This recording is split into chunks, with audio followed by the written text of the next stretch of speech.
Welcome to the basketball party. I'm Sam Ekstrom of Locked On Sports Minnesota. Another wild Wolves week and some wild Wolves wins.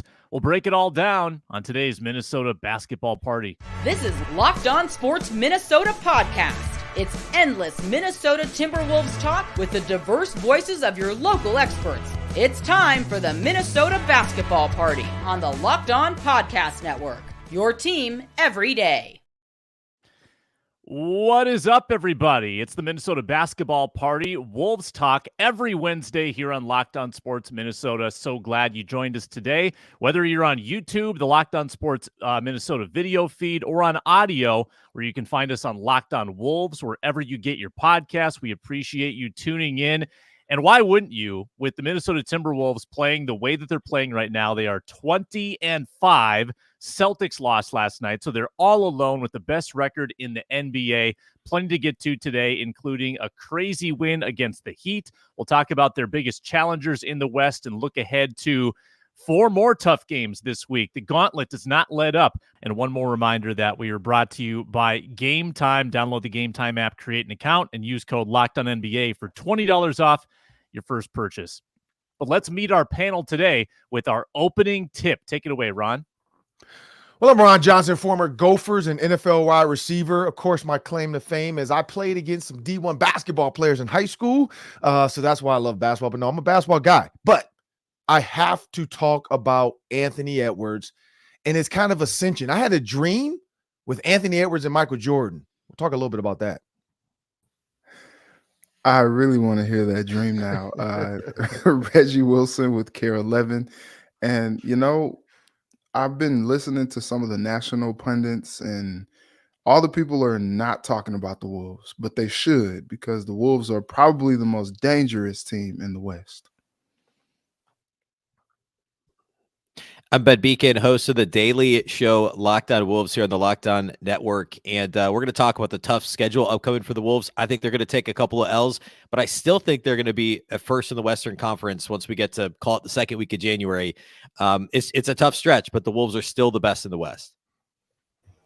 I'm Jack Borman, editor-in-chief of Canis Hoopus, and I'm going to dig in a little bit into why I love the way that the Wolves are kind of going against the grain to win some of these basketball games. It's been a ton of fun to watch. And we got to give Jack Borman props. He was the lone believer who said a perfect week was in store for the Wolves, and they did it. They beat the Mavericks coming from behind. They crushed the Pacers at home, and they come from behind to beat the Miami Heat most recently. Just a series, guys, of unbelievable Wolves wins. Every time they win one of these games, we keep saying this is the best win of the year. It's the best win of the year. And they keep topping themselves. And I thought coming back from 17 down fairly late in that game against the Heat to win was definitely one of their best of the year against a healthy Heat team. Jimmy Butler, Bam Adebayo. It was another great week here for Minnesota Timberwolves basketball. Maybe this will give Ron a chance to talk about his dream. Ron, what impressed you about this week for the Wolves? So this week with the Wolves, again, I was a 2-1 guy. So when they were losing big at halftime to the Heat, I'm like, okay, bet my 2-1 predictions coming true. And then Julian Edelman, I don't know if you guys saw that, had talked about his first interaction with Michael Jordan, where Michael Jordan told him he bet on him, and that was the only thing he said, and he walked away. A lot of pressure for the Super Bowl when you're a guy, Julian Edelman, and you're hearing that. And then I saw the win. And, you know, Anthony Edwards hits the turnaround. Reminds me of Michael Jordan. So I had this random, I didn't know if it was a dream or not, but it definitely was a dream now that I realized it when I woke up. I was sitting there with some Jordans and some Adidas. One was Anthony Edwards' shoe, one was Michael Jordan's shoe. And then I had like a shoe. I don't even know what shoe I had. And we were all about to, I don't know what we were about to do. Play golf, who knows what. And I kind of said, who's willing to switch shoes? And at first, I was the only one. Me and Anthony Edwards rose our hand. And so we both looked at Michael Jordan like, what do you, come on now. And so I was like, all right, like, I don't have a shoe. So of course I can't, I'm not switching. And so then I said it again. I'm like, who's willing to switch shoes? Neither Michael Jordan and Anthony Edwards raised their hand. They looked at me and I'm just looking at them like, dude, really? Both of y'all, we know you're Jordan. You got your own shoe. So in my mind is starting to put Anthony Edwards with Michael Jordan. This is not me actively doing it. This was my sleepy dream state of Anthony Edwards and Michael Jordan being in similar categories. He have his own shoe. He's hitting big time game winners. He's got, women out there making claims about him. We know Jordan had his own issues. So Anthony Edwards is now, he's starting to like climb that ladder of big time national news. Like Travis Kelce was just a tight end until he dated Taylor Swift. Anthony Edwards was just a basketball player until he ended up in the national media for this pregnancy scare or whatever it was. He is now like just doing everything to become an icon. And when you become an icon, teams start to respect you. We saw Zion Williams go back there and give him the flowers, I guess, early. We don't know exactly why. We don't know if we know Zion has his issues with women and BBLs. But when you think about Anthony Edwards and just this team, I mean, Dallas, Indiana, Miami. Miami was the most impressive for me, just to be down that much at half and still just claw their way back to a win in the end. Reg, we got the Mavericks win, the Pacers win, the Heat win. What stood out to you about the week? Man, remember when the Wolves started and lost 2 of their first 3 games, and I was just like, "Oh man, what's going on?" We were depressed, man. On this show, I was like out on. I was totally out on them. I was like, "Dang, well, so much for the Wolves this season." And they lost to the Raptors too. Like, yeah, it was just like, oh man, if they're losing to the Raptors, I don't know, man. Then they came out and lost to the Hawks. It's just like, okay, what's going on here? But you know what? This Wolves team has totally turned it around. They went on and won those 7 straight games, and then now they're just flexing. Best start franchise history, but it's kind of crazy looking at some of these Wolves games, because you're like, I feel like I've been covering them for this is like my 3rd season covering them, and you just wait for the other shoe to drop. Yep. You're like, I think that's with every Minnesota sport. Watching the Vikings last year, we're like, okay, when's the shoe going to drop? That other shoe didn't drop until the playoffs when they played the Giants, and it was just like, dang, that was the worst time for the other shoe to drop. But with the Wolves, like, so many people were calling for Finch's head. I just remember, in that playoff series against the Grizzlies, I mean, Charles Barkley let Chris Finch have it, called him an idiot, for not calling the timeout when they went on that run like that. And somehow this Timberwolves team has flipped the script, and that 3rd quarter now has become a quarter of strength from them. And they're just blowing it up. They were down 17, and it was just like, all right, here we go. Finally a loss. It has to happen at some point. But then they flipped the switch and turned that thing around. Some clutch shots by Mike Conley from Cat, and then Ant with the that was one of those like, don't take that shot. Oh, he made it off the glass at the end. And so this team is feeling it right now, and they've, like I said, totally flipped the narrative from the terrible 3rd quarter to now the 3rd quarter is like, okay, they're about to turn it on. And it's been very interesting to watch. I don't know who this Timberwolves team is, but it's definitely not the one that we've been used to seeing. And you can hear Jack Borman on the postcast after every Wolves game. But Jack, you believed. You said 3-0. They're going to beat the Mavs, beat the Pacers, beat the Heat. They did it. Yeah, I liked a lot of the matchups. I think part of the reason why I thought they were going to beat the Heat was because I didn't expect either Tyler Hero or Bam Adebayo to play in that game. But, at any rate, what I really have been impressed by with the Wolves in this stretch is that when most teams get down double digits, especially early in an NBA game, they try to speed everything up. They try to create extra possessions. They try to shoot more threes. They try to do everything with offense.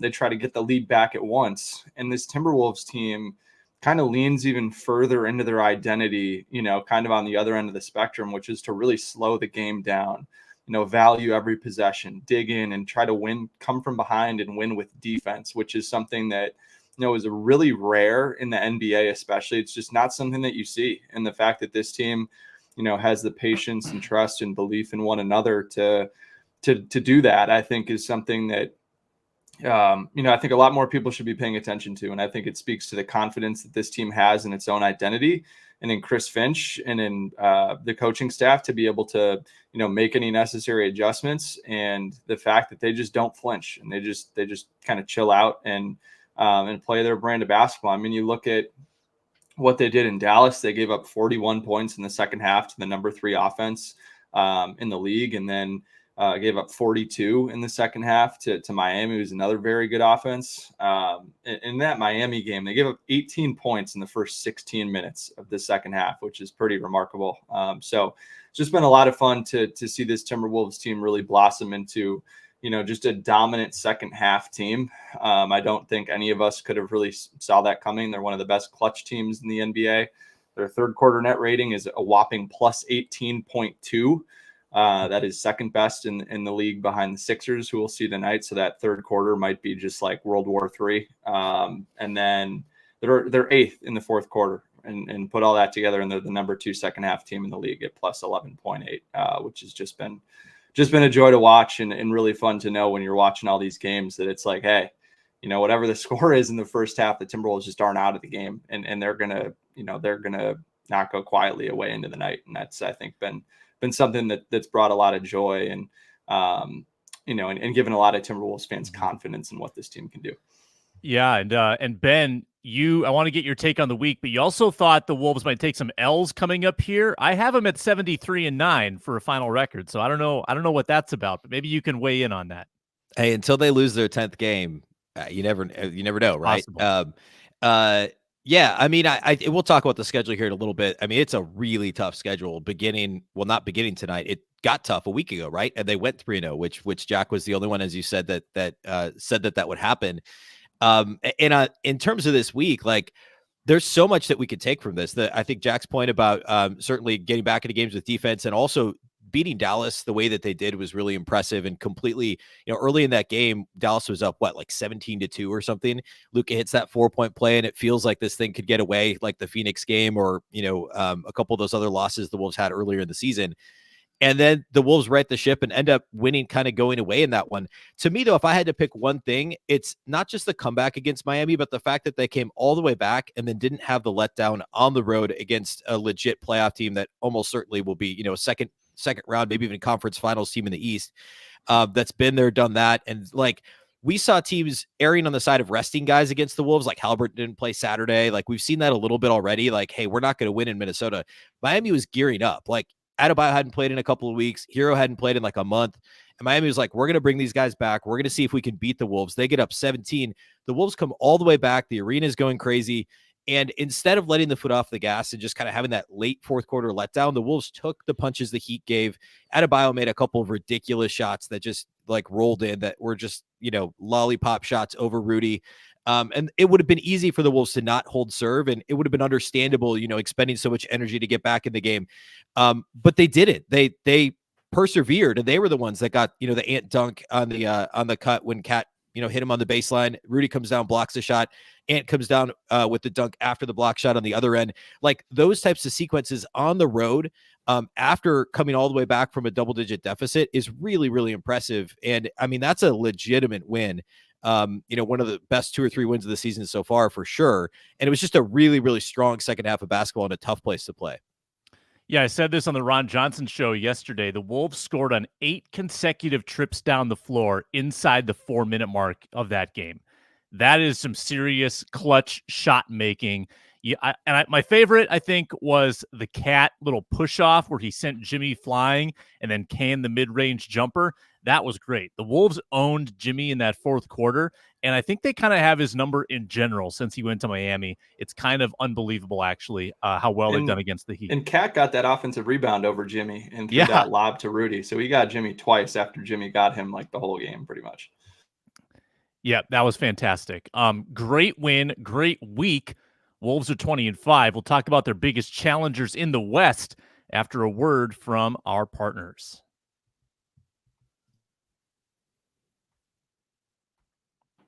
Our partners at eBay Motors have teamed up with Locked On Fantasy Basketball host Josh Lloyd to bring you some of the best fantasy picks each week, all season long. Whether you're prepping for a daily draft or scouting the waiver wire, every week we're going to provide you players that are guaranteed to fit on your roster. Let's see who Josh has picked out for us on this week's eBay's Guaranteed Fit Fantasy Picks of the Week.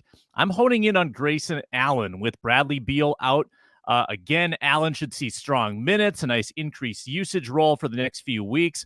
And looking at what Allen's done, he's had double digits the last 4 games, including 9 rebounds in his most recent outing as well, plus 2 steals in each of the last 4 games. Grayson Allen of the Phoenix Suns. Josh Lloyd from Locked On Fantasy Basketball is going to help you win your fantasy championship. And eBay Motors knows a championship team is about each player being a perfect fit, just like your vehicle. With over 122 million parts for your number one ride or die, you can make sure your ride stays running smoothly. It's brake kits, LED headlights, roof rack, bumpers, whatever your baby needs, eBay Motors has it. And with eBay Guaranteed Fit, it's guaranteed to fit your ride the first time, every time, or your money back. And at these prices, you're burning rubber, not cash. Keep your ride or die alive at ebaymotors.com. eBay Guaranteed Fit, only available to U.S. customers. Eligible items only. Exclusions apply.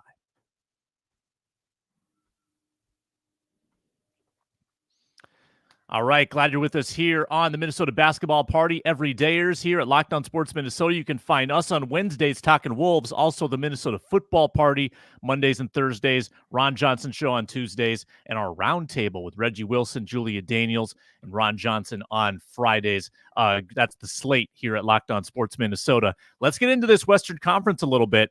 I keep checking FanDuel to see when they give the Wolves the proper respect. Hasn't happened yet. They still have the Nuggets as favored to win the division, but the gap is getting a little closer. I think it's like minus 110 and plus 125. It's close. Wolves have a 5-game advantage on the Nuggets in the loss column. They have like 3 games in hand. So, Jack Borman, we'll start with you. Are the Nuggets still the team to beat in the West, or have the Wolves, in your mind, taken the baton from them? I kind of split it up in 2, right? I look at it in terms of the regular season and then the postseason. I think in terms of the regular season, I don't think the Nuggets are the biggest threat right now. I just think that, Jamal Murray and whether it's Gordon or Michael Porter Jr. are just going to miss too many games for them to be able to make up that ground. Just because I think the Timberwolves have been healthier and even though the Nuggets have the easiest schedule in the league the rest of the season, I still believe in the Wolves in that department. But to win the West, certainly they are. I mean, that court, or that group of 4 they have with Jokic, Murray, Gordon, and Michael Porter Jr. and KCP, like that 5 is just so good in the playoffs. But I'd say that the healthy Clippers and the Kings are probably the 2 teams that I'd be most worried about in the regular season. I know that the Clippers, kind of fell on their faces a little bit after the Harden trade, but they've won 8 in a row now. Kawhi looks better than he's ever looked. And he's played in every single game this season, which I don't think enough people are talking about. And then, I know the Pelicans also, fell on their faces last night with that debacle in New Orleans against Ja in his first game back. But I honestly think that the Pelicans might be deeper than the Wolves. When you look at just all the guys that they're able to bring, I think having Trimmer for the 3rd back has been a huge difference for them. And they've got guys that can get it done at all 3 levels of the floor with CJ McCollum and Brandon Ingram and Zion Williamson and Jonas Valanciunas has been playing really, really good basketball for them. So I'd probably say that those 2 teams are the 2 teams that I'd be most concerned about. And then I'd also put the Kings in that category. I just think that, and I'll talk a little bit about this in the next segment, but like they just got everything that the Wolves struggle with. And I think if they played either one of those 3 teams in a playoff series, I'd be pretty concerned about the Wolves prospects. But in terms of just Denver themselves, I think the Wolves are built really, really nicely to be able to beat a team like Denver in the playoffs. But I'd certainly think that just with the way that they, blew through everybody last year en route to winning a title and how comfortable they looked in the playoffs, I'd certainly give them the advantage over anyone else in terms of being the biggest threat to the Wolves. So now Jack has me stressed about a 1-8 matchup, Wolves against Suns or Wolves against Pelicans. Now I have anxiety. Thanks a lot, Jack. Ben, your thoughts? Yeah, I was going to say the Kings, just in terms of I expected Sacramento to have a bit of regression this year because they were so healthy last year and their defense just was not good. But they've been impressive so far this year, and obviously they gave the Wolves that loss in the in-season tournament. And I agree with Jack that they do a lot of things well that the Wolves struggle with, and they can push the pace. And, the Wolves aren't playing super fast this year. So like that worries me a little bit. I still think Denver, I understand why they're the favorites for the conference. They've got the best player in the conference, and they did it last year, obviously, right? So that makes sense too. But as Jack said, the Wolves match up well against Denver. Not at all saying that like I'm hoping for a Wolves-Denver series or anything like that. I'm sure Denver would still be favored even right now in a head-to-head series if it was today. But the matchup isn't bad. The Kings matchup's scary.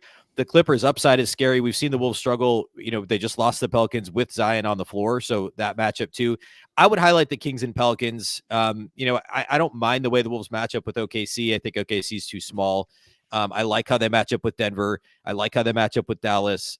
So yeah, it really is Clippers, Pelicans, and Kings in some order would be the ones that stick out to me. And then obviously Jokic looms, right? Like Jokic is Jokic. So until somebody beats Jokic, he's, won 2 MVPs in the last 3 years and won the championship last year. And, that he's the guy that it's understandable. People are still saying, hey, look out for Denver. But matchup wise, it's Sacramento and LA. And I would also say the Pelicans. It's a gauntlet there in the West. Ron, what do you think? Well, I was going to make some type of like comparison to this home record. I don't know if you guys have noticed.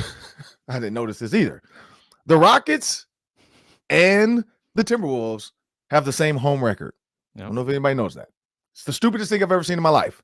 You will go 11-1 at home and you go 2-10 on the road for the Rockets. So I'm not going to put them in there. The Lakers, Pelicans, Clippers, Mavs, Kings. Now, when you go all the way down to the 13th seed Grizzlies, I do want to see this next stretch of games with Ja Morant. Like, can he keep this up? Can he keep the gun in the holster? Can he stay off social media? Like, how much has he learned? Because some people, like if you go to football, for instance, Josh Gordon, for the football fans out there that remember Josh Gordon, loved to smoke marijuana to the point where the league had to create some type of rule to allow players to smoke weed, and he still couldn't stick to the rule. He had to smoke more than the rule. Josh Gordon was a habitual line stepper. I just hope that Ja Morant isn't, because I feel like, honestly, the Grizzlies now, with 19 losses, can climb back to 500. Like the way they played last night, when you watch the Pelicans game, you watch the last couple of plays too, going to Ja, he's unstoppable. And so I want to see how the Timberwolves match up with the Grizzlies team with Ja Morant. Like that's going to be fun to see where they stand. But I would say personally, the Nuggets are their biggest, because that 3.5 game lead right now, to me doesn't really mean much when you think about the number of games, who they're playing, who's in there. You got Kings, Mavs, Clippers. The Nuggets, I would rather the Nuggets honestly be the 2 seed, so the Timberwolves wouldn't have to play them until the Western Conference Championship. But you got to beat the best to be the best. And so whenever they have to play them in the playoffs, who cares? Let's get it done. But I do feel like that is their biggest competition. I think with Rudy, Nas, and Cat, they found a way to coexist with 3 bigs. Because we know Cat can play the 3 every once in a while because he wants to stretch the floor and shoot. Anthony Edwards is a big guard, creates a lot of problems because he can be your primary ball handler. So depending on who's on the court, I think he's now willing to take advantage of guys like Trae Young if he's on them. So that's going to be the key down the stretch is, how do the Timberwolves handle success? Can they handle it? Because I looked at the Warriors and the Bulls, their historic seasons. The Warriors went 24-1 in their first 25, and the Bulls went 23-2 in their first 25. Can the Warriors stuck to it? They just kept knocking people down. Can the Timberwolves stick to that? Because, like I think Ben said it, until they lose 10 games, history's still there for the taking. So I want to see how they handle this down the stretch. But yeah, I think they started 24-0, and they lost that 25th game. They did. Like that cut off for you. Yeah. Yep, they did. Think of how great you have to be to win that many games. Like the Wolves could duplicate this 2 more times. They could go 20-5 to get to 40-10. Then they could do it again, get to 60-15, and they still would be so far off that historic Warriors and Bulls pace. That's how good you have to be to set that record. But Reggie, maybe that's why Anthony Edwards and Jordan were my dream. Maybe Anthony Edwards was telling them, I'm coming for at least the 10. I'm gonna tie your 10. I don't know. Yeah. Reg, are you gonna say the Lakers here, biggest challenger? Absolutely. In season tournament champions, hang the banner. I mean, can't hate on the champions. everybody's jealous. You know, people are like, "Oh my God, that's so stupid that they hung the banner on a stupid in-season Seems like tournament." they're having a letdown after they won that thing. It's okay. It's okay. It's gonna be okay. All right, Anthony. Is that going to become the Madden curse? If they just have a meltdown, nobody's going to want to win the in-season tournament.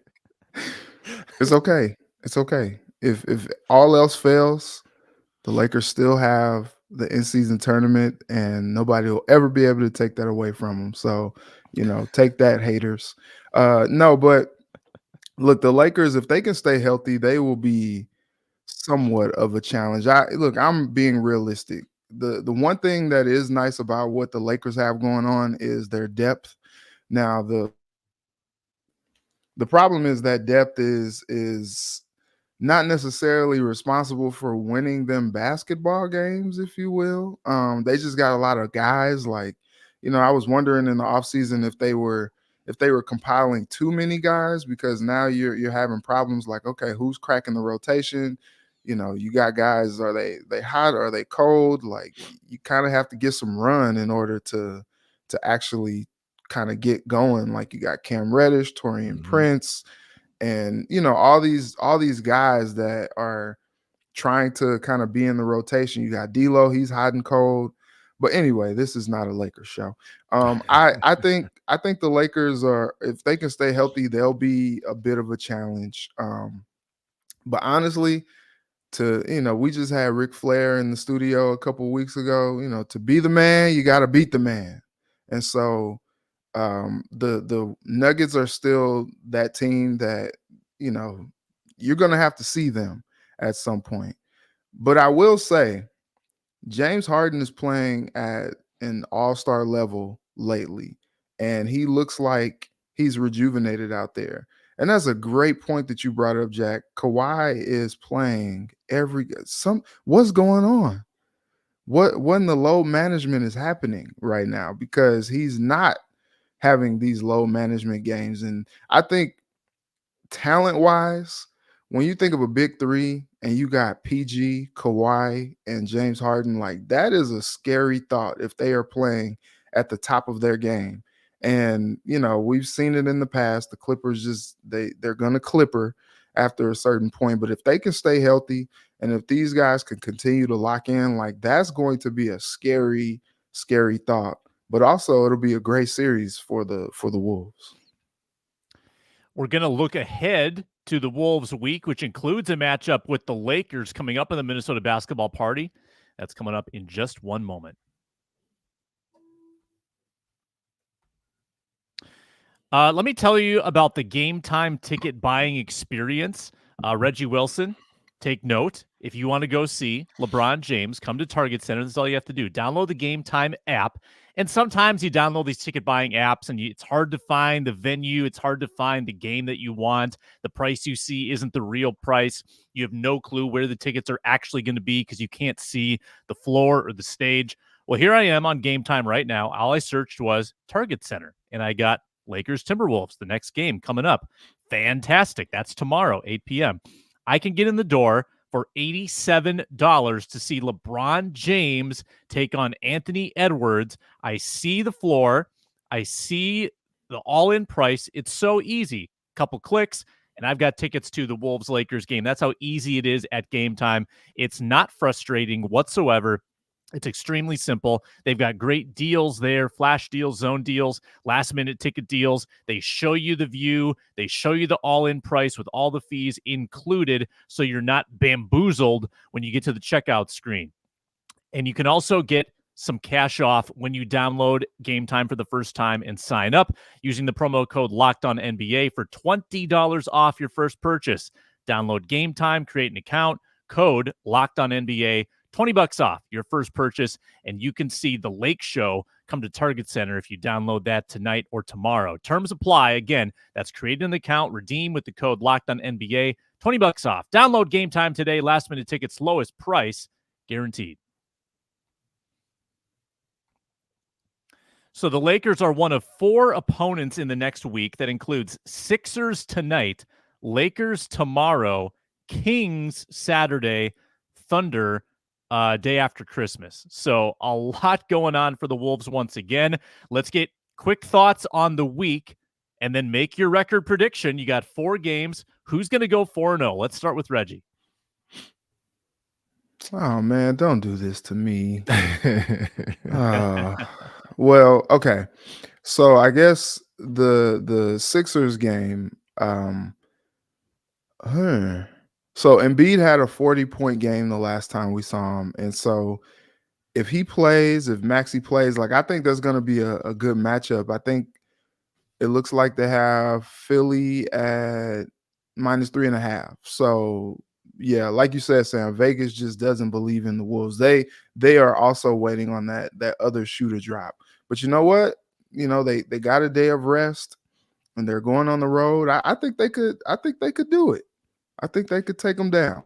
I'm looking forward to some of these matchups. You know, like Maxey has been playing out of his mind, and so I'm interested to see how that goes. But in terms of the week, I think last time I said they would lose 2 games, and so I'm going to stick with that. I'm looking at Philly; they can win there. I think my Lakers can get them. That game against Sacramento is going to be tough. That might be the second, but then I think they can beat OKC, and they show that they can beat Dallas before. So I think they can get them again. So my 2 losses, probably stupidly, are Lakers and Sacktown. Okay, so 2-2. Jack, your thoughts? Yeah, I think just to start with the Lakers, I think something you have to keep in mind is I don't think Anthony Davis and LeBron James have both played the front end and the back end of a back-to-back yet this season. Lakers play in Chicago tonight, so that's an important thing to watch. I just don't think both those guys are going to play tomorrow. But tonight, I think it really all just comes down to one thing, and if you can keep Joel Embiid off the free throw line. I think in the last 4 seasons they've played Embiid 6 times. He's averaged 16 free throws. He's averaged 11.3 per game against everyone else in that time span. So if they're able to do that, that'll be huge. I mean, they're 18-5, I believe, when Embiid plays this season, but they're only 5-3 when he attempts less than 10 free throws. So that'll be a big one there. I think they're going to handle the Sixers tonight. I think the Sixers are going to be without Nick Batum. They could also sounds like they're also probably going to be without Robert Covington and Marcus Morris, who are 2 really important, wing players for them as well. They're just going to be really thin, and they've really struggled to score outside of Embiid and Maxey. So if the Timberwolves are able to slow down even one of them, and they're pretty darn well equipped to slow down Maxey a little bit, I think it's going to be really tough for Philadelphia to produce scoring outside of those 2. And I think the Kings game, the Kings I love what Mike Brown did, where he just had Sabonis set screens for Fox 5 to 7 feet above the 3-point line, give Fox just this huge runway into the paint. I just think it's a really tough team for the Wolves to play on a random regular season night. And then we all know how I feel about the Wolves and Thunder matchup. So You do. I think the Wolves are going to go 3-1 in this stretch. I think being able to win both legs of the back-to-back will kind of buy them some, I guess some room for error in that Kings game, and then they'll circle back and take a matchup with the Thunder personally after a loss there. So 3-1. All right, Ben. I've got 3-1 as well. My favorite matchup is the Sixers. You could make an argument. Philly's it's in some order. The Wolves, the Celtics, and the Sixers are probably the best 3 teams in the league as of right now, and it's just going to be a fun matchup. The Wolves obviously beat them with no Embiid, and I do think the Wolves will win tonight. The Lakers game, I have scar tissue from the only other back-to-back the Wolves have played this year when they got crushed in Phoenix and that schedule loss. I know the Lakers also are playing a back-to-back, and both teams are traveling, so that's equal. If one of the 2 superstars for the Lakers sits, which is likely, as Jack said, I certainly think the Wolves have a shot. I think they either lose that game or they lose the Sacramento game and end up going 3-1. The Kings, as we've said a couple of times, are a tough matchup. I like the Wolves against OKC. So yeah, I'll go 3-1. My favorite matchups is the Sixers game, and the game they lose will either be the Lakers game or the Kings game. And I guess we're assuming that there's no restriction on Edwards playing a back-to-back. He's been questionable every game. True, yeah. But I don't think they've held him out really. He's not on the status report for tonight, so he's going to play unless he re-aggravates it. He'll play both legs. All right. Ron. Well, I'm going to go 3-1. I'm going to go 3-1. I don't know who, though. This is the thing. I think they can go 4-0. I personally do. I think, like, I kind of want to go 4-0, but if I'm a betting man, I'm just going to hedge my bet and go 3-1 and just figure one of these might be a loss that we're all going to sit back and be like, they shouldn't have lost that game. I just think with the Thunder, I know Chet Holmgren lately has been like a block machine, but I don't think the Timberwolves are going to allow him to stay near the paint long enough. Like, it depends on who he wants to guard on that team, whether it is, whether he stays with Jaden McDaniels or whether he tries to stay with Cat, which I don't think he can. And if he does try to guard Cat has to bully him. So I think the matchup favors the Timberwolves. Same with the Lakers. I agree with the back-to-backs. Also, I don't think LeBron and AD, even though they're the number one seed, I don't think they respect the Timberwolves. Like, I don't think they feel like the Timberwolves are a team they need to play in. Like, it's rare to see LeBron even play in Minnesota. Like, every time he travels to Minnesota, it feels like he's either on some kind of pitch count or he's on, load management. So, we'll see if they have true respect for the Timberwolves and they take it a different way where they say, you know what, let's rest before the Timberwolves game. 76ers, I think, is going to be their toughest matchup because it's Joel Embiid. I mean, that's just the key, is like, who can slow him down? I think that's going to be a Naz Reid night. I think Naz Reid needs to get a lot of time. Him and Rudy Gobert just making Joel Embiid's night tough. Tyrese Maxey is a tough, goal, but Anthony Edwards, I love his. If you saw the mic'd up him and Zion. He's like, yeah, man, when my shot wasn't falling, I figure I got to go get it on the other end. Like, a player willing to realize, if my shot's not falling, I'm going to just go play some tough defense, and eventually it's going to come to me, and the game's going to come back to me. He's wise beyond his years. He's realizing I don't need to throw up 50 shots. Let me go play a little defense. Let me slow them down, and then when my shot starts falling eventually, I'll get it going. And so I think in that aspect, you could see him on Tyrese Maxey if Maxey's getting loose. And then, the Kings, I do like what Mike Brown's doing as well. You hear some of his mic'd up. Today's kid would not like to be talked to that way, but I think that's the way these guys need to be. I mean, I think John Morant needs that. John Morant needs a Mike Brown right now to get in his butt and let him know, like, hey, you can't do this. You can't do that. Do what I say do. But I think the Kings as well, just with their guards, like the fact that they give you multiple set guards and they're going after it. And then the other kid that just had all those threes, I forget his name. Keegan, he's a scorer. And so that's the thing. Keegan is a scorer. So can they stay with the clip? Because the Kings move fast. They get up and down the court fast, and that's what they've always been known for. So I don't know if it's home or away, but the whole light the beam thing too. Like they have a certain like bravado, surrounding them. Not to say it's a purple aura like what's his name, but like Prince. But I think 3-1. I'm gonna go 3-1. I don't know which one though. I'm not picking a loss. I just think of those four, it's got to be a letdown somewhere in there. I'll be the lone wolf. I'll go 4-0. I'm more bullish on the Kings matchup than you guys. I just think that they handled the Pacers pace just fine. I know they didn't have Halliburton, and they also handled the Kings last year really well. They beat them 3 out of 4. The only loss was in overtime. Kings got really hot playing here in the in-season tournament game. I don't know if that's sustainable. I don't know if they'll do that again. I think the Wolves can go 4-0. Let's conclude with a little one word, our final game of the show. I'm going to give you a sentence, fill in the blank with one word or phrase, and give a quick explanation, about 30 seconds each. Let's go around the circle, starting with Ben. Anthony Edwards becoming a TMZ news item was what? I'm going to say unfortunate, but also unfortunately expected. I mean, just given his personality, some of the stuff a couple years ago, there was the video where he was said some bad stuff that got taken in a video and put out on social. Like, the way he is and how young he is, and now at some point, like, he's 22 now. Like, we have to stop using that as an excuse. He's gotta behave like the face of a franchise, right? But because of the way he is and how painfully young he was when thrown into the spotlight, it's not unexpected. He's just a gregarious personality. He's, by all accounts, a great dude. He's just got to think before he talks and think before he texts and posts and all this stuff. But not unexpected, just given the personality that Ant is. Yeah, I'll play along with the game too. I would say Anthony Edwards becoming a TMZ news item was strike 2. I mean, Ben alluded to it. The homophobic remarks a couple of years ago. Now this. Neither incident criminal in nature, just stuff that you don't want your face of the franchise to be saying or doing.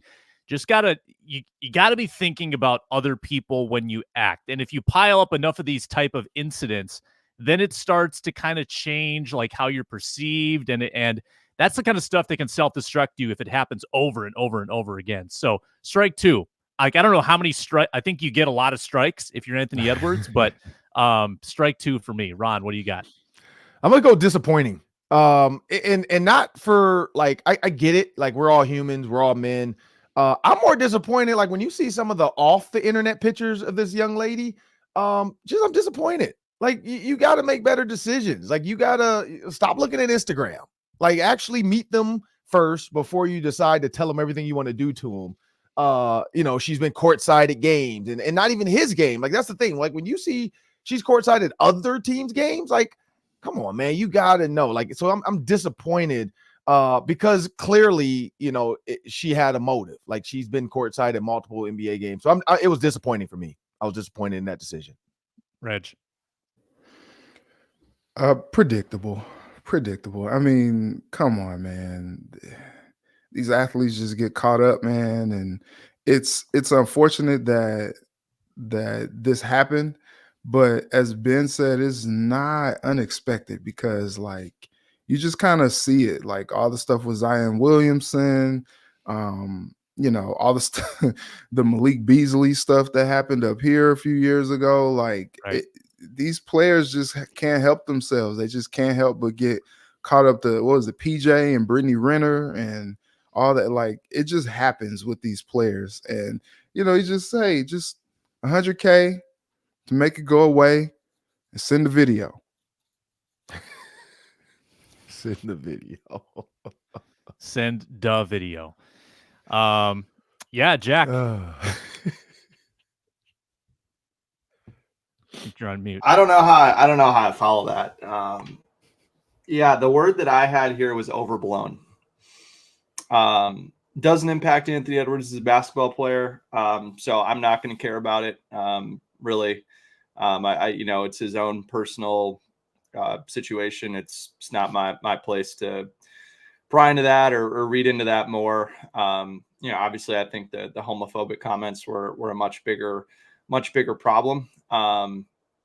Obviously. But yeah, just, you hope that it's a situation that he can learn from and move on. But yeah, I think that it's a little overblown and don't really think that people are questioning the motives of why all that was posted online in the first place. And I think that, everybody just rushing to place blame on Anthony Edwards, instead of evaluating the whole situation or waiting for more information to come out, or probably not the smartest thing that you can do.